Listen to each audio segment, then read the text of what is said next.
बिस्मिल्लाहिर्रहमानिर्रहीम। एक दो बातें तलबा के लिए बतौर हिदायत हैं, इस वजह से मैं आपके सामने अर्ज़ करना चाहता हूँ। सबसे पहली बात यह है कि अल्हम्दुलिल्लाह आपका एक तालीमी साल अपने इख्तिताम को पहुँचा है।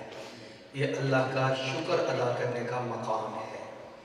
और दूसरी बात यह है कि साथ ही आपका अगला कदम शुरू होने जा रहा है, यानी आपका अगला दर्जा इसी हफ्ते ही तालीम का आगाज़ हो जाएगा। इसमें दो तीन चीज़ें आपने जो ज़हन में अपने रखनी हैं। पहली चीज़ तो ये है कि जितना वक्त आपको दिया जा रहा है जिस काम के लिए, आप उसी काम के अंदर इसको इस्तेमाल करें। मिसाल के तौर पर आपका रिज़ल्ट आज आ गया, अब आपको अगले दर्जे की किताबें लेने के लिए वक्त दिया जा रहा है, तो आप इस चीज़ का इंतज़ार किए बगैर कि जब मेरा नया दर्जे का क्लासेस का आगाज़ हो जाएगा तब मैं किताबें भी खरीद लूँगा, उसकी बजाय आप आज ही अपने अगले दर्जे की किताबों को ख़रीद लें, उनको जल्द करवा लें, अपनी कॉपियाँ उससे मुताल्लिक़ उसका इंतज़ाम कर लें। जितनी चीज़ें आपको अगले साल अगले दर्जे के लिए ज़रूरी हैं, ये जो दौरानिया एक दो दिन का है, इसके अंदर इसको मुकम्मल कर लें, करेंगे इंशाअल्लाह। अच्छा, दूसरी अहम तरीन, ताकि आपका नागा ना हो, और जैसे ही असातिज़ा ने जो तरतीब दी हुई है कि इस क्लास का आगाज़ फलानी तारीख से हो जाएगा, उसमें कोई ताख़ीर का शिकार ना हो। अब आप देखें, आपके असातिज़ा ने एक तरतीब बनाई है और उस तरतीब के मुताबिक वो तो यहाँ पर मौजूद हैं, लेकिन हमारे अजीज़ तलबा वो मौजूद ना हो, तो आप देखें कैसी बात होगी कि असातिज़ा तशरीफ़ ला रहे हैं लेकिन तलबा जो हैं वो भी नहीं आ रहे। और जब उनसे पूछा जाए या फ़ोन करके वालिद साहब से पूछा जाए, वो कहें बच्चे अभी किताबें खरीद रहे हैं, बच्चे अभी कलम और पेंसिल और बस्ता और लंच बॉक्स और मुख्तलिफ चीज़ें ये अभी खरीद रहे हैं। तो बेटा ऐसे नहीं होना चाहिए, बल्कि हमें तो ये चाहिए कि असातिज़ा जब जो तारीख उन्होंने तय की, हमारी सारी चीज़ें मुकम्मल हों और हम क्लास में सबसे पहले मौजूद हों और आगे आगे शौक़ और ज़ौक़ के साथ पढ़ने के लिए हाजिर हों, ताकि आपके असातिज़ा पहले दिन से आपके सबक का आगाज़ कर सकें। वो भी ना ये सोचें भाई इस क्लास में 10 बच्चे हैं, मसलन 5 बैठे हुए हैं, 5 नहीं आए। अब वो ऊपर आकर पूछेंगे कि मोहतरम साहब आप ये बताएं मौलाना अवैस साहब कि 5 बच्चे आ रहे हैं, 5 नहीं आ रहे, हम क्या करें? क्या हम इसको थोड़ा सा और डिले करें, ताख़ीर करें या आगाज़ कर दें? तो अब ये थोड़ी सी मसाइल का शिकार और प्रॉब्लम आ जाएगी, तो हम तलबा की और वालिदैन की तरफ से ये प्रॉब्लम नहीं आनी चाहिए इंशाअल्लाह।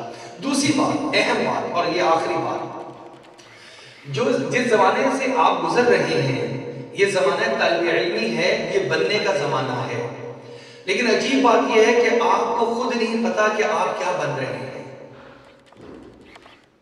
आपको खुद इस बात का पूरी तरह एहसास नहीं है। आपकी वो उम्र है कि हंसी खेल मजाक पढ़ाई सारी चीज़ों को मिलाकर वक्त को चला रहे हैं, साल गुजरता जाता है, अल्हम्दुलिल्लाह आप पास भी हो जाते हैं, अगले दर्जे में चले जाते हैं, लेकिन जो आपको बनाने की फिक्र हो रही है इस इदारे में, वो भी मोहतरम साहब ने आपके सामने अर्ज कर दिया। वो फिक्र आपने सुन ली, वालिदैन मौजूद है, उन्होंने भी वो फिक्र सुन ली। देखिए, फिक्र सुनने के बाद या कोई भी बात सुनने के बाद अगर हम बात के सुनने तक इत्मीनान कर लें कि वाह माशाल्लाह बड़ा अच्छा विजन है, बड़ा अच्छा प्रोग्राम है, बड़ा अच्छा इदारा है, लेकिन है बहैसियत वालिद और जो मेरे करने के काम है बहैसियत तालिब इल्म, अगर मैं अपनी जिम्मेदारी पूरी नहीं करूंगा तो आप बताएं क्या इस विजन के अंदर हम कामयाब हो सकते हैं? नहीं हो सकते हैं। बस ये तवज्जो दिलाना चाह रहा हूं कि अजीज तलबा और इंतहाई काबिल एहतराम वालिदैन, हम सब मिलकर ही ये काम कर सकते हैं।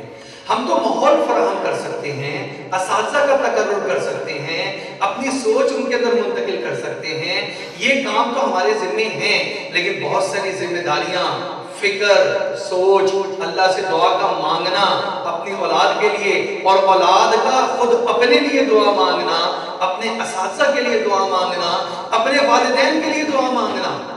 मैं इसलिए ये बात करने की जरूरत पेश आ रही है क्योंकि जिस जमाने और दौर से आप गुजर रहे हैं उसमें इनका एहसास नहीं होता कि क्या मेरे वालिद के भी मेरे ऊपर एहसानात हैं, آپ کو کیا پتا آپ کی تعلیم کے اوپر آپ کے والدین کتنے فکر مند ہوں گے، کتنا پیسہ خرچ کر رہے ہوں گے، کتنے ان کا دل کی تمنا خواہش، کتنے اپنے جذبات کو بلکہ اپنے کچھ خواہشات کو یا ضروری کاموں کو بھی قربان کر رہے ہوں گے، لیکن آپ کو عام طور پہ اس چیز کا احساس نہیں ہوتا، اس لیے ذکر کرنا پڑ رہا ہے۔ آپ کو کیا خبر کہ آپ کے لیے مشورے میں جب بیٹھتے ہیں تو کتنے گھنٹے تک سوچتے ہوں گے کہ ہمارے جو اسکول کے طلباء ہیں ان کی تربیت کیسے اعلیٰ ہو جائے، ان کی تعلیم کیسے اچھی ہو جائے، ان کے اندر جو یہ پڑھ رہے ہیں، انگلش پڑھ رہے ہیں، اس کی اچھی سکل کیسے پیدا ہو جائے۔ یہ چونکہ آپ کے سامنے نہیں ہے، لہٰذا جو چیز سامنے نہیں ہوتی وہ بتانی پڑتی ہے، اس کی قدر نہیں ہوتی، اس کی قدر کروانی پڑتی ہے۔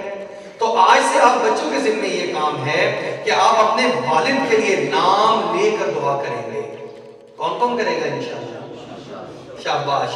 اپنے گھر والوں کے لیے، اپنے اساتذہ کے لیے نام لے لے کر دعائیں کریں گے، یا اللہ ہمارے فلانے استاد محترم کو اپنے خزانوں سے جزائے خیر عطا فرما، یا اللہ وہ اتنی محنت ہم پہ کر رہے ہیں، یا اللہ ان کے اندر درجہ کمال میں اضافہ فرما، یا اللہ ان کے سمجھنے سمجھانے کا انداز اتنا اچھا ہے، یا اللہ اس کو اور وسیع فرما، یا اللہ مجھے فلانا سبق سمجھ میں نہیں آتا، یا اللہ تو میرے لیے مدد فرما، آسانی فرما، ان استاد محترم کی زبان مبارک میں ایسی وسعت عطا فرما اور بلاغت عطا فرما، فصاحت عطا فرما کہ وہ صاف صاف بات کو سمجھا سکیں۔ یہ کس سے مانگنے والی چیز ہے؟ اپنے اللہ سے۔ اچھا، اور شیطان کیا کرتا ہے؟ شیطان کرتا ہے ایک سبق اگر سمجھ میں نہیں آیا تو شیطان دل میں بات ڈالتا ہے، یہ استاد ان کو تو شاید مجھے سمجھانا ہی نہیں آتا۔ ٹھیک ہے، قابل استاد ہوں گے لیکن ان کو صحیح طرح پڑھانا نہیں آتا۔ یاد رکھنا بیٹا، علم ایک ایسی چیز ہے کہ جو اساتذہ کی قدر و منزلت جتنی آپ کے دل میں ہوگی اتنا آپ کے سینے کے اندر اترتا چلا جائے گا۔ یہ ہمارے یہاں کے ادارے اور باہر کے اسکولوں میں بڑا فرق ہے بیٹا، اور یہ یاد رکھنا اس کا فائدہ کس کو پہنچے گا؟ خود آپ لوگوں کو پہنچے گا، اور وہ فائدہ آپ اپنی زندگی کے ہر دن میں خود اپنی آنکھوں سے محسوس کریں گے۔ ہمارے ساتھ پڑھنے والے بڑے بڑے ذہین طلباء بھی تھے بیٹا، میں اور مولانا علیہ صاحب، ہمارے محترم صاحب دعوت تقادم العالیہ اکٹھے پڑھے الحمدللہ۔ 8 سال تک اللہ نے ہمیں اکٹھے پڑھنے کا موقع دیا، اللہ جل شاہ نے آگے بھی اکٹھے رہنے کا موقع دیا، اللہ نے آخرت میں بھی جنت میں بھی داخل کر دے، وہاں پہ بھی اکٹھے فرما دے۔ بیٹا ہمارے ساتھ بڑے بڑے ذہین بچے تھے، اتنے ذہین تھے کہ ہمیں یہ محسوس ہوتا تھا کہ یہ جس درجے میں بیٹھے ہوئے ہیں یہ درجہ انہوں نے پہلے سے پڑھا ہوا ہے۔ میری بات سمجھ میں آئی آپ کو؟ آپ مثال کے طور پہ جو یہاں پہ میٹرک والے طلباء بیٹھے ہیں، استاد ایک بات سمجھا رہے ہیں اور آدھے میں رک کر انہوں نے پوچھا فلانے بچے تم اٹھو اور اٹھ کے اس سے اگلے سوال کو حل کرو، اور وہ آئے اور آ کر اس سے آگے والے سوال کو حل کر دے، تو کیا محسوس ہوگا کہ اس نے پہلے یہ پڑھا ہوا ہے۔ اتنے ذہین طلباء تھے ہمارے ساتھ کہ استاد محترم جب پڑھا، اچھا ان کا رویہ کیا ہوتا تھا کہ وہ استاد کی موجودگی کو اتنی اہمیت نہیں دیتے تھے۔ اب استاد سبق پڑھا رہے ہیں، ہم سبق کے اوپر لائنوں پہ انگلی رکھی ہوئی ہے، ہم فکر سے پڑھ رہے ہیں اور وہ ایسے بیٹھے ہوئے ہیں کہ جیسے کہ ان کی پوری توجہ نہیں۔ تو اب استاد نے فوراً سبق کو روکا اور روک کر ان سے پوچھا اچھا بھی بتاؤ میں کیا بات کر رہا ہوں اور اس مسئلے کو سمجھاؤ۔ تو انہوں نے وہیں سے اگلے مسئلے کو سمجھانا شروع کر دیا۔ کتنی قابلیت ہوگی! ہم یہ سمجھتے تھے اور ہمیں اس بات کا پختہ یقین تھا کہ یہ درجہ اس نے پڑھا ہوا ہے، یہ ہمارے ساتھ ویسے ہی بیٹھا ہوا ہے، پتہ نہیں گھر والوں کی کوئی مجبوری ہے، کوئی ان کی زبردستی ہے، یہ وقت پاس کر رہا ہے، یہ پہلے سے درجے کو پڑھا ہوا ہے۔ اللہ کا شکر ادا کرنے کے لیے اور آپ بچوں کو یہ بات سمجھانے کے لیے کہہ رہا ہوں، بیٹا ایسے بچے، اتنے ذہین بچے، اتنے قابل بچے اپنے تعلیمی سفر کو مکمل نہیں کر پائے، درمیان میں ہی رک گئے، ایسی گھریلو مجبوریاں آ گئیں کہ ان کو تعلیم کا سلسلہ منقطع کرنا پڑا، روکنا پڑا، عالم دین نہیں بنے۔ آج मौलवी साहब से भी मुलाकात उनकी हुई। उसके बाद आज एक दुकान पर, अपना ज़ाती कारोबार है उनका, अपनी दुकान पर बैठे हुए हैं, काउंटर पर बैठे हुए हैं पिछले 20 साल से, और वो सेल कर रहे हैं और रकम जमा कर रहे हैं, अपनी चीज़, अपनी प्रोडक्ट को सेल कर रहे हैं। कोई दीनी काम उनसे, तालीमी काम, कोई दीनी काम अभी तक उनसे नहीं लिया जा रहा। हम देखते हैं कि हम पिछले 20 साल से क्या कर रहे हैं, तो अल्हम्दुलिल्लाह सुम्मा अल्हम्दुलिल्लाह सुम्मा अल्हम्दुलिल्लाह एक जरा सी उम्मीद पैदा होती है कि अल्लाह ने कारोबार भी दे दिए, रिज़्क भी दे दिया, और अल्लाह ने बेहतरीन मशगूलियत भी अता फरमा दी, आप जैसे बच्चों को अता फरमा दिया, एक इदारे को अता फरमा दिया कि अपनी सलाहियतों को यहाँ पर लगाओ। इसलिए मैं आपको एहसास दिला रहा हूँ बेटे, आप हमारे बच्चों की मानिंद हैं, अभी से नीयत और इरादे करें, समझें कि आप क्या पढ़ रहे हैं, महसूस करें कि आपके साथ क्या निज़ाम चलाया जा रहा है, फिर उस निज़ाम में मुआविन और मददगार बने, उस निज़ाम को फेल करने के लिए उसके सामने खड़े ना हो बेटा। अगर आपने ये काम कर लिया, मैं इंशाअल्लाह अल्लाह की ज़ात पे भरोसा करते हुए कहता हूँ, आपसे अल्लाह पाक जिंदगी में बहुत सारा दीन का काम लेंगे। तैयार है इसके लिए इंशाअल्लाह। अल्लाह जल्ले शानहू हम सब का बैठना, एक साल का मुकम्मल होना, अगले साल का आगाज करना आसान बना दे, सहूलत वाला बना दे, अल्लाह हमारी मदद कर दे। आप लोगों की माशरे को बड़ी ज़रूरत है, आज से नियत करें पूरी उम्मत की हिदायत की, उसी के बगैर अल्लाह की मदद आके शामिल हाल हो जाएगी। आखिर दावाना अल्हम्दुलिल्लाह।